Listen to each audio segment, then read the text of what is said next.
I am still pro Ralph Nader to this day.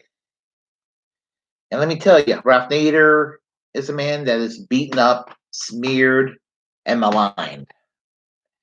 And at one time it was the business as usual right wing corporate forces, notably in the Republican Party, who were guilty of this.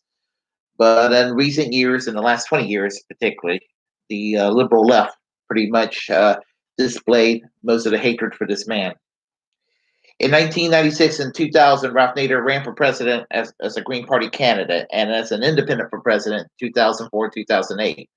And I voted for Ralph Nader a few times myself. In 2000, due to the voting chads in Florida and a multitude of third-party candidates, Florida was the key state that 2000 and George W. Bush and Dick Cheney. George W. Bush and Dick Cheney are they are the worst. They're war criminals. They're corporate gangsters that destroy the U.S. economy.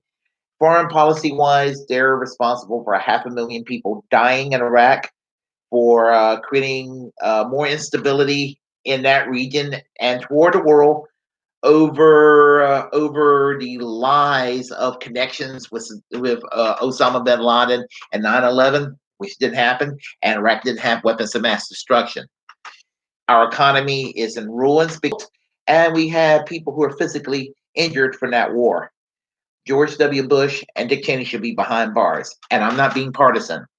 Um, Hillary Clinton, Joe Biden should be behind bars. Al Gore's vice presidential candidate, Joe Lieberman, should be behind bars. They all voted for this war. They're all bloodthirsty war criminals.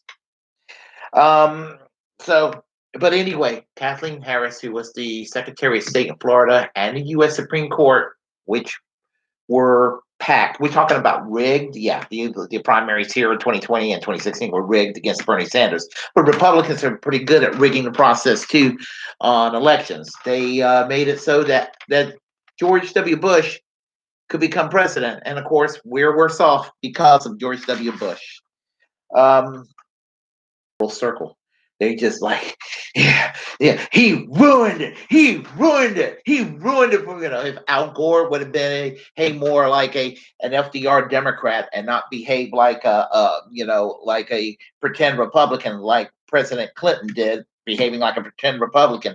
Maybe there would be no need to have a Ralph Nader presidential campaign. But I'm saddened, and I'm going to get into tough love territory.